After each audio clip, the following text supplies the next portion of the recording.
22 Australian nurses stand on a beach in Sumatra, their feet in the surf, watching as Japanese soldiers fix bayonets and load their rifles. The women know what's about to happen. Some are crying.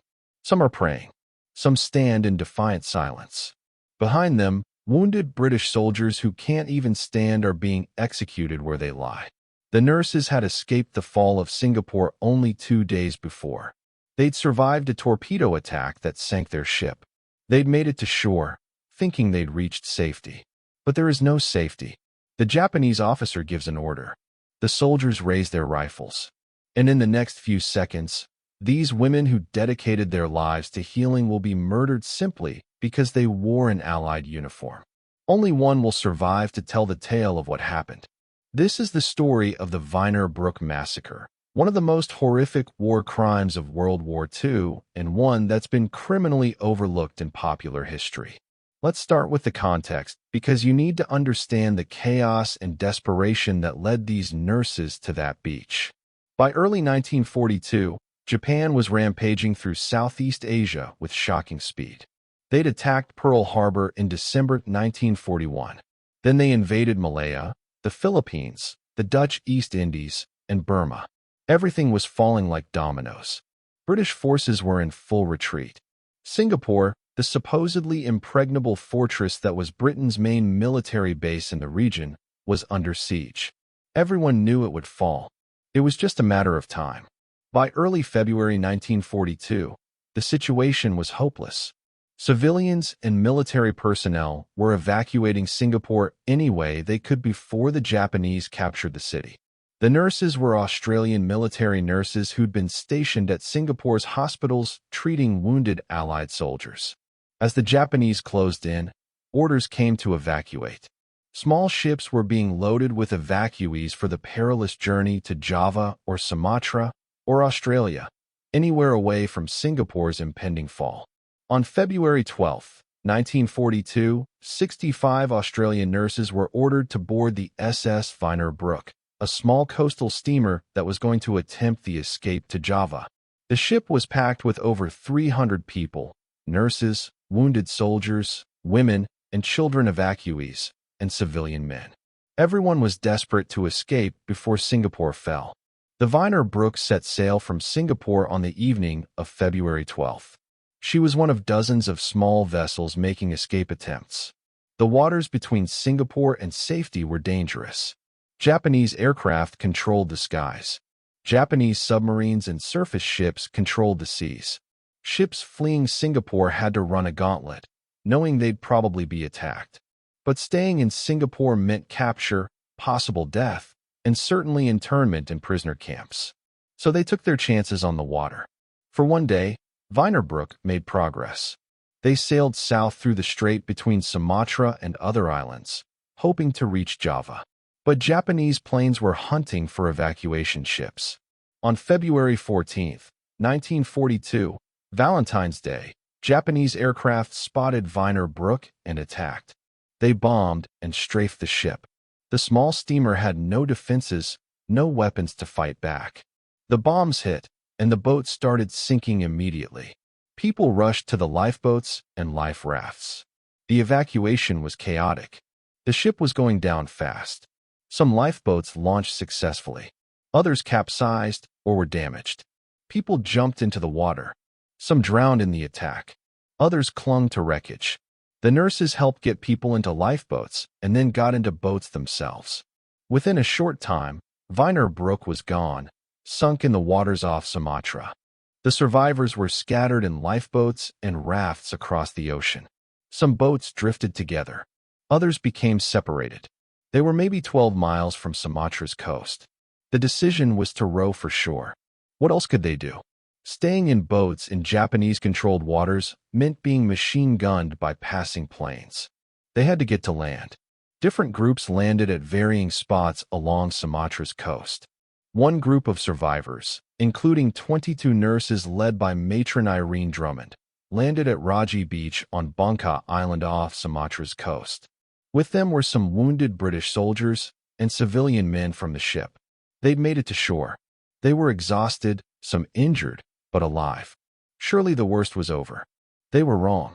Almost immediately, local villagers appeared, and the survivors' hope that they'd be helped was quickly crushed. The villagers were hostile or afraid. Japanese forces controlled the area. The villagers told the survivors that Japanese soldiers were nearby. The group realized they needed to make a decision. Some wanted to try to hide in the jungle. Others thought it was better to surrender formally to Japanese forces. The Geneva Convention supposedly protected nurses and wounded soldiers. Surrendering to military authorities should result in proper treatment as prisoners of war. They decided to wait on the beach for the Japanese. This was February 16th. The nurses and the wounded soldiers they were caring for spent that day and the next waiting, tending to injuries with whatever medical supplies they'd saved from the sinking. On February 17th or 18th, the accounts vary on the exact date, Japanese soldiers arrived. The survivors stood up and made clear they were surrendering. They were non-combatants, nurses and wounded. The Japanese soldiers appeared to accept the surrender. They separated the men from the women, which wasn't immediately alarming. Separate processing of prisoners was standard. But then the Japanese soldiers ordered the men, including the wounded who could barely walk, to move up the beach away from the women. What happened next was witnessed by the nurses, but they couldn't see all the details because the men were taken around a headland out of sight. They heard shouting, then gunfire. A lot of gunfire. The men were being executed. Every single one of them was murdered. The wounded soldiers who'd survived the torpedo attack, who the nurses had been caring for, were shot or bayoneted where they stood. This was a clear war crime. The Geneva Convention protected wounded soldiers and medical personnel. But the Japanese soldiers didn't care about the Geneva Convention. They were carrying out what would become a pattern in the Pacific War. Allied prisoners, especially if they were seen as an inconvenience, were often executed rather than taken prisoner. After killing the men, the Japanese soldiers turned their attention to the nurses. They ordered the 22 women to stand up and walk into the sea. The women understood what was about to happen. This wasn't preparation for transport to a prison camp. This was an execution. Sister Vivian Bullwinkel, one of the nurses, later described the moment. The women stood in the surf, the water around their waists or knees, depending on where they were standing. They stood in a line facing the sea with their backs to the Japanese soldiers on the beach. Some of the women linked arms. Some prayed. Matron Drummond reportedly told her nurses to stay calm and be brave. They were about to die, and they knew it. The Japanese officer gave an order. The soldiers opened fire with rifles and machine guns. The nurses were shot in the back. They fell into the water. Blood spread across the surf. The soldiers fired multiple volleys to make sure everyone was dead. Then they walked away, leaving the bodies floating in the water. What the Japanese didn't know was that one of the nurses, Sister Vivian Bullwinkel, had survived. She'd been shot through the body, the bullet entering her back and exiting through her abdomen. She'd fallen into the water like the others and played dead. When the Japanese left, she lay there in the surf among her dead colleagues, terrified to move, waiting to see if the soldiers would return.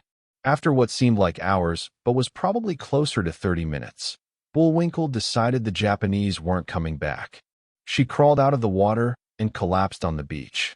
She was badly wounded, in shock, and surrounded by the bodies of women she'd worked with and considered friends. 22 nurses had been shot. 21 were dead. Only Bullwinkel had survived, and she wasn't sure she would last long with her injury. She needed help, but where could she get it? The Japanese controlled the area. Local villagers were hostile or too scared to help. She was alone on a beach with no medical supplies and a gunshot wound. Then she heard someone calling for help. One of the British soldiers who'd been executed with the other men had also survived. Private Kingsley was wounded but alive. He'd been shot, but had played dead just like Bullwinkel. He crawled back to the beach and found her. 2 survivors of a massacre, both wounded, both knowing the Japanese would kill them if found. They decided to hide in the jungle and treat each other's wounds as best they could. For 12 days, Bullwinkel and Kingsley hid in the jungle near Radji Beach. They had no food except what they could scavenge. They had no medical supplies. Bullwinkel's gunshot wound became infected. Kingsley's injuries weren't healing properly. Both were getting weaker. They knew they couldn't survive long like this. They needed medical care. The only option was to surrender formally to Japanese forces and hope for proper treatment as prisoners of war. On March 1st, 12 days after the massacre, Bullwinkel and Kingsley walked to a Japanese position and surrendered. They were taken prisoner. Kingsley was sent to a prisoner of war camp, but died shortly after from his injuries and the tropical diseases that ravaged POW camps. Bullwinkel was sent to a civilian internment camp with other women captured in the region. She survived 3.5 years of brutal internment, never telling anyone about the massacre because she feared the Japanese would kill her if they knew she'd witnessed it. The conditions in the internment camp were horrific. Malnutrition, disease, and brutal treatment killed many internees. Bullwinkel nearly died multiple times from malaria, dysentery, and other illnesses. Her gunshot wound never healed properly and caused her pain and complications for the rest of her life. But she survived through sheer determination and luck. She kept the secret of what happened at Radji Beach locked inside, not even telling other prisoners. When the war ended in August 1945, Bullwinkel was liberated. Only then did she feel safe enough to report to the authorities what had happened. Her testimony was the only first-hand account of the massacre because all other witnesses were dead. The story of what happened to the Vyner Brooke nurses shocked Australia when it became public after the war. These were military nurses, non-combatants protected by international law, who'd been systematically murdered after surrendering. The crime was so blatant and cruel that it became one of the war crimes investigated during the Tokyo war crimes trials. The Japanese officer who gave the order, identified as Lieutenant Orita, was never found. He disappeared after the war and likely died before he could be brought to justice. Some of the soldiers who carried out the execution were identified and tried, but records are incomplete, and it's unclear how many actually faced justice. The massacre at Radji Beach was not an isolated incident. Similar atrocities were committed by Japanese forces throughout the Pacific War. The rape of Nanking in China, the Bataan Death March in the Philippines, the executions of Allied aircrew after the Doolittle raid. The murder of Australian nurses at Radji Beach fit a pattern of Japanese military culture that saw surrender as shameful and treated prisoners with contempt. This doesn't excuse what happened. It provides context for understanding how 22 women could be murdered in cold blood by soldiers who presumably had mothers and sisters of their own. Sister Vivian Bullwinkel gained fame after the war, though she never sought fame. She testified at war crimes trials about what she'd witnessed. She became a voice for the nurses who didn't survive. She worked to ensure that their sacrifice was remembered. She rejoined the Australian Army Nursing Service after recovering from her ordeal and served for many more years. She married and lived a full life, but carried the trauma of Radji Beach with her until she died in 2000 at age 84. In her later years, she spoke about the massacre to ensure it wasn't forgotten, though she always said talking about it was painful. The psychological impact of surviving such trauma while all your colleagues died is almost impossible to comprehend. Survivor's guilt is a real and devastating condition. Why did she survive when 21 others died? It was pure chance, the bullet hitting in a way that was devastating but not immediately fatal, her falling in the water in a way that looked convincingly dead. But survivors often feel guilt despite knowing logically they did nothing wrong. Bullwinkel struggled with this. She also struggled with keeping the secret during her captivity, knowing that if she told anyone, the Japanese might kill her. The isolation of carrying that knowledge alone was its own form of torture. The nurses who died at Radji Beach were mostly in their 20s and 30s. They were professional military nurses who'd volunteered to serve. They'd been treating wounded soldiers in Singapore under terrible conditions as the city fell. They'd escaped death in Singapore only to die on a beach in Sumatra. Their names deserve to be remembered. Matron Irene Drummond, the senior nurse who reportedly told her nurses to be brave as they faced execution. Wilma Oram, Sylvia Muir, Enid Walters, Aileen Palmer, Alma Beard. Each one of them was a trained nurse, a woman who dedicated her life to healing, murdered for being in the wrong place at the wrong time. The families of the murdered nurses didn't learn the full truth about what happened until after the war, when Bullwinkel's testimony became public. For years, they'd known only that their daughters or sisters or wives were missing and presumed dead after the Vyner Brooke sank. Learning that they'd actually survived the sinking but been murdered after reaching shore made the tragedy even more painful. They'd been so close to surviving. If the Japanese soldiers at Radji Beach had followed international law and treated surrendered nurses as prisoners of war, those women would have survived the war and come home. Instead, they were murdered in a senseless war crime. The massacre also highlighted the dangers that female military personnel faced in the Pacific War. Nurses were supposed to be protected noncombatants, but that protection was meaningless if the enemy didn't respect international law. Women who served in the Pacific Theater faced not just the usual dangers of war, but the specific threat of being victimized by an enemy that didn't distinguish between combatants and medical personnel.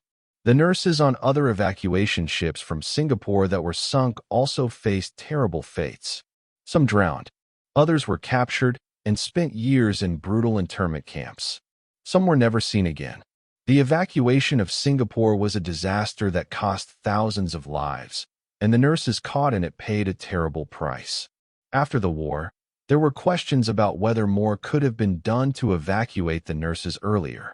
Singapore's fall was inevitable by late January 1942. Should the nurses have been evacuated sooner when there was still time to get them out safely? British command decided to keep medical staff in Singapore until the last possible moment because they were needed to treat wounded soldiers. This was a reasonable military decision, but it meant the nurses were trapped when the final collapse came and had to escape on dangerous, small vessels. The decision to stay probably cost lives, though it also meant wounded men received care they wouldn't have gotten otherwise. The Vyner Brooke massacre is often overlooked in popular histories of World War II. The Pacific War is less well known in the West than the European theater anyway. Within Pacific War history, certain events such as Pearl Harbor, Midway, and Hiroshima dominate popular consciousness. The quieter tragedies, the massacres of prisoners, the suffering of POWs, the specific war crimes like Radji Beach, these get less attention. But they're part of the story. They show the reality of war beyond the strategic movements and famous battles. They show what happened to real people caught in the machinery of total war. In Australia, the massacre is better known and commemorated. There are memorials to the Vyner Brooke nurses. Schools and hospitals are named after them. Vivian Bullwinkel became a national hero, an example of courage and endurance. But even in Australia, the story isn't as widely known as it should be. Ask random Australians about the Vyner Brooke massacre, and many won't know what you're talking about. This is partly because Australia's own war history focuses more on battles like Kokoda and Tobruk, where Australian forces fought and won. Massacres and defeats are harder to commemorate and less inspiring for national mythology. But the story of the Vyner Brooke nurses deserves to be known precisely because it's not inspiring in a conventional sense. It's a story of failure, of women who did everything right and still died horribly. It's a story of a war crime that went mostly unpunished. It's a story of suffering and survivors' guilt and the randomness of death. These are uncomfortable truths, but they're part of what war actually is. Not just heroism and victory, but also victimization and injustice, and the deaths of people who deserve to live.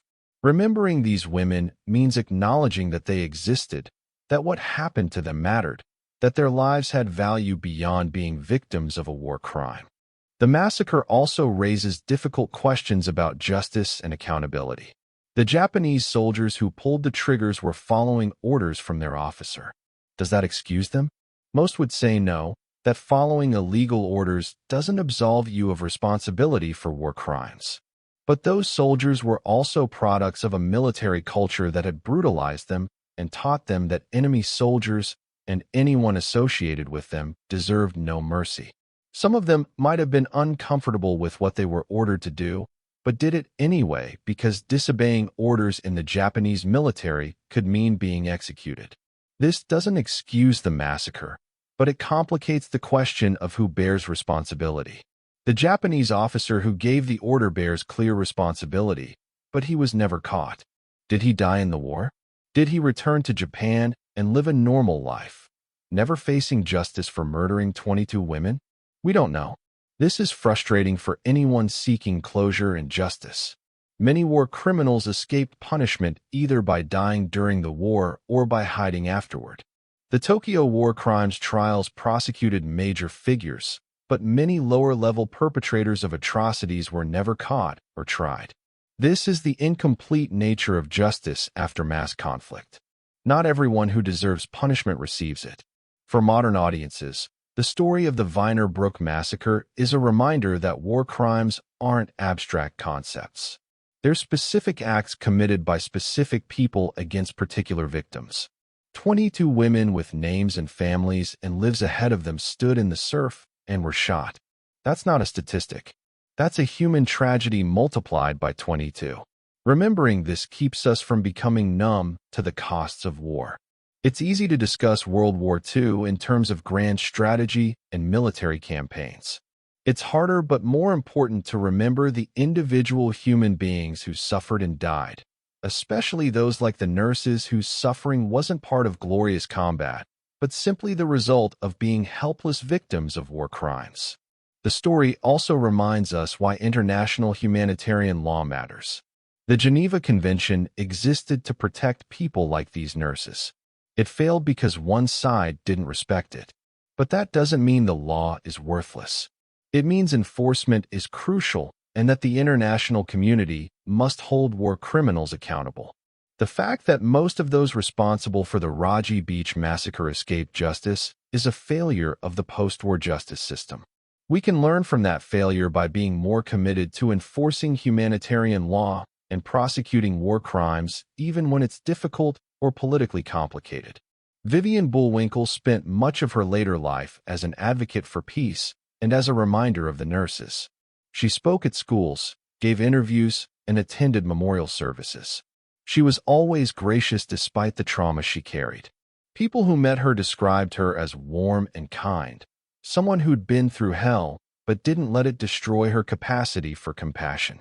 She embodied the best qualities of nursing, caring for others even when she was suffering herself. Her survival allowed the world to know what happened at Radji Beach. Without her testimony, the massacre might have been just another unexplained disappearance in the chaos of war.